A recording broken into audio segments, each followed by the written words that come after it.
आणि असं नाही, बारामतीमध्ये सरकारी मेडिकल कॉलेज आहे. त्या मेडिकल कॉलेजची माहिती मला मिळाली. खूप आनंदाची गोष्ट आहे की त्याच्यात नवीन काही गोष्टी होत आहेत. त्याचं मी मनापासून स्वागत करते. बारामतीमध्ये एखादी चांगली घटना होत असेल, चांगली गोष्ट होत असेल तर त्याचं आम्ही अर्थातच मनापासून स्वागतच करू. पण ह्या पार्श्वभूमीवर तो सरकारी कार्यक्रम होता आणि त्या सरकारी कार्यक्रमाचा जो फोटो माझ्याकडे आला त्यामध्ये स्थानिक आमदार अजित पवार यांचं नाव दिसलं नाही. तिथे राज्यसभेचे खासदार आदरणीय पवारसाहेब त्यांचं नाव दिसलं नाही आणि माझंही दिसलं नाही. माझं नाव दिसल्याचं दुखणं मला अजिबात नाही, पण प्रोटोकॉलप्रमाणे स्थानिक आमदार अजितदादांचं तर नाव असायलाच पाहिजे होतं. त्यांना आमंत्रण होतं का नाही ह्याची मला माहिती नाही, पण मला आणि आदरणीय पवारसाहेबांना आमंत्रण नव्हतं. माझी एवढीच सरकारला विनंती आहे की प्रोटोकॉल नक्की सरकार काय पाळतंय, कारण का जो प्रोटोकॉल आम्हाला समजतो की लोकसभा मतदारसंघात एखादा चांगला कार्यक्रम होत असेल तर आम्हाला काही स्टेजवर बसायचा आग्रह नाही, आम्ही खाली बसू, पण लोकसभा मतदारसंघात ज्या लोकांनी आम्हाला निवडून दिलं आहे त्या लोकांसाठी काय काय सेवा उपलब्ध आहेत ह्या तर आम्हाला कळल्या पाहिजेत. आणि तुम्ही माझा कार्यक्रम पाहिला असेल तर उद्या मी त्या कॉलेजला जाणारच आहे. हा कार्यक्रम मी उद्या कॉलेजला जाण्याचा कार्यक्रम हा 8-10 दिवसाआधी ठरवला असता. आज मी बारामतीतच आहे. जर मला सांगितलं असतं तर मी खुशी त्या कार्यक्रमाला गेले असते. आणि आदरणीय पवारसाहेबही आज बारामतीत आहेत. आम्ही दोघंही खूप आनंदाने त्या कार्यक्रमासाठी गेलो असतो आणि आमचा काही आग्रह नाही आम्हाला स्टेजवर बसायचा. आम्ही दोघं खाली बसलो असतो, आम्हाला काही प्रॉब्लेम नाही. आम्हाला एवढंच होतं की बारामतीत आम्ही लोकप्रतिनिधी आहोत.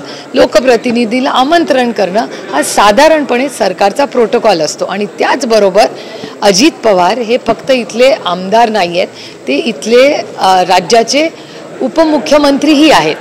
तर आमदार म्हणूनही नाव असलं पाहिजे आणि अर्थातच तो आमदार सरकारमध्ये आहे तर त्यांचं नावही असलं पाहिजे. आता त्यांना आमंत्रण दिलं होतं का नाही हे मला माहिती नाही, पण दुर्दैव आहे की महाराष्ट्र सरकार सातत्याने प्रोटोकॉल मोडतोय. आणि आपल्याला आठवत असेल कदाचित, आपल्यापैकी खूप ज्युनियर काही यंग लोक आहेत त्यांना कदाचित आठवत नसेल तो काळ, तुम्ही कदाचित शाळेत असाल ही घटना झाली तेव्हा, पण मला आठवतं की जिल्हा परिषदच्या एका हॉलचं ओपनिंग होतं तेव्हा आढळराव पाटीलजी हे शिरूरचे खासदार होते आणि तेव्हा आदरणीय पवारसाहेबांना जिल्हा परिषदने आमंत्रित केलं होतं त्या कार्यक्रमासाठी. आणि मला असं वाटतं संभाजी होळकर तेव्हा जिल्हा परिषदमध्ये बांधकामचे हेड होते असं काहीतरी आहे, मला आठवतं आहे, please I could be wrong, पण मला वाटतं संभाजी होळकर तेव्हा निर्णय प्रक्रियेत होते तेव्हा.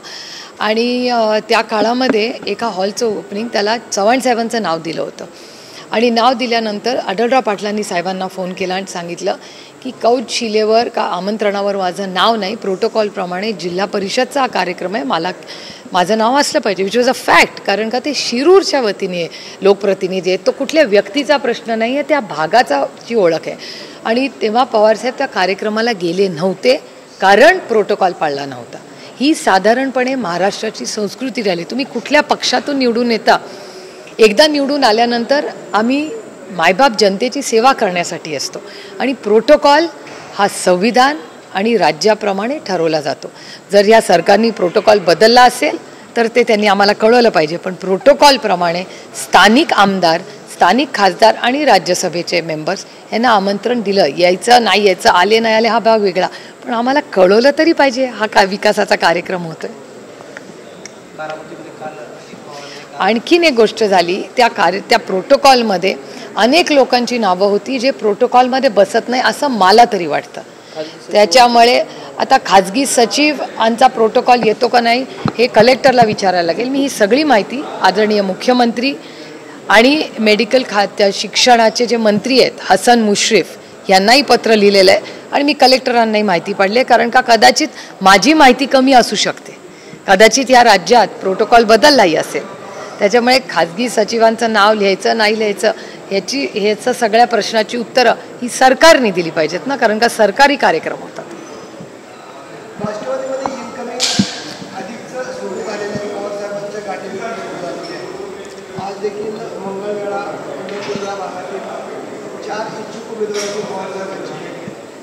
तर इंदापुरातले आप्पासाहेब जगदाळे यांच्या उमेदवारीसाठी तिकीट मागण्यासाठी देखील कार्यकर्ते साहेबांच्या भेटी. रामकृष्ण हरी.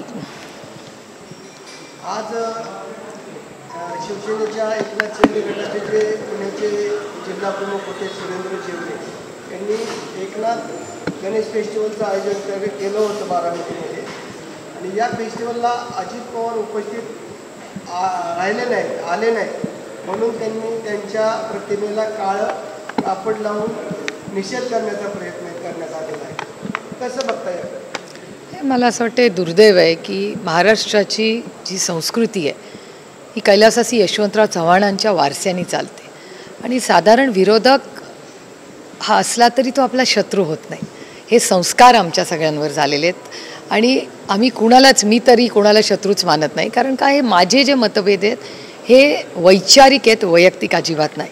आणि बारामतीमध्ये नेहमीच राजकारण हे सुसंस्कृतपणेच झालेलं आहे आणि महाराष्ट्रात, बारामतीतच का, आपण बारामती तर सुसंस्कृत आहेच, पण साधारणपणे महाराष्ट्रात अशा घटना ह्या आजकाल वाढत चालल्या आहेत आणि दुर्दैवी आहे की ह्याच्यात महाराष्ट्राची जी प्रतिमा आहे, एक सुसंस्कृत राज्य म्हणून आपली जी प्रतिमा आहे त्याला धक्का बसतो आहे. त्याच्यामुळे ही अतिशय बारामतीत जी घटना घडली ही दुर्दैवी आहे आणि मला आश्चर्य वाटतं की ते सगळे एकाच सरकारमध्ये आहेत. तर हे एकामेकाचं करण्यात आणि महाराष्ट्राची आणि बारामतीची ओळख याच्यामुळे ह्याला खरं तर कुठेतरी एक म्हणजे वाईट मेसेज समाजात जातो आहे. त्याच्यामुळे मला दुःख झालं की बारामतीत अशी घटना झाली. रोहित पवारांनी सकाळी ट्विट केले आणि ती दिवसभर माध्यमांमध्ये त्याची चर्चा आहे की त्यांनी असं सकाळी सोशल मीडियावरती माहिती टाकली की अजितदादांना 7 ते 11 जागा मिळतील, शिंदेंना 17 ते 22 मिळतील, तर भाजपला 60 ते 62 जागा मिळतील आणि याच्याबद्दल चर्चा त्यावर भरपूर टीका होईल. तुम्हाला काय वाटतं, कसं चित्र बघता? नाही, त्यांनी काय कुठल्या तरी सर्वेमधून, कदाचित कुठला तरी सर्वे आला असेल त्याच्याकडे, त्याच्यातून ते ट्विट केलं असेल. रोहित एक अभ्यासू नेतृत्व आहे महाराष्ट्राचं, उभरतं. त्यामुळे युवा पिढी ही डेटा सायन्स, ॲनालिसिस खूप करत असते आणि रोहित नेहमी जबाबदारीनेच ट्विट करतो आणि जबाबदारी आणि एक अभ्यासू मुलगा आहे. त्याच्यामुळे माझा विश्वास आहे की त्यांनी जे ट्विट केलेलं आहे ते त्याच्यामागे कुठलं तरी मोठं डेटा ॲनालिसिस आणि माहिती किंवा मोठा सर्वे असणार. अजितदादांनी 2 दिवसापूर्वी मेळावा घेतला बारामतीमध्ये आणि त्यांनी बोलून दाखवलं की जिथं पिकतं तिथं विकत नाही. टाकली मूठ 1.25 लाखाची. बारामती तर एवढं करूनही मला असा प्रतिसाद देत असेल तर मला विचार करावा लागेल, असं त्यांनी उत्तर दिलं. मला याची काहीच माहिती नाही.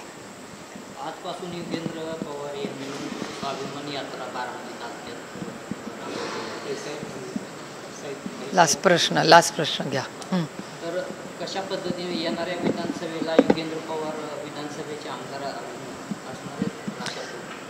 नाही, एखाद्या युवकाला वाटत असेल एखादी यात्रा काढणं, त्याच्यात गैर काय, बघूया ना पुढे काय होतं. नाव कधीपर्यंत निश्चित होईल? नाव असं नाही. आधी आता आमच्या मीटिंग्स होतील गणपतीच्या 10 दिवस झाल्यानंतर, अनंत चतुर्दशीनंतर.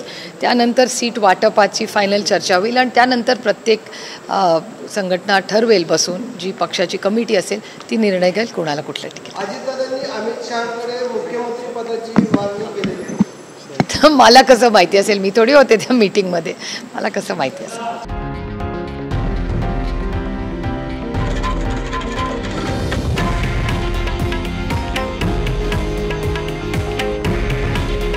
हे आहे देशातील नंबर 1 न्यूज नेटवर्क आणि आपण पाहत आहात TV9 मराठी.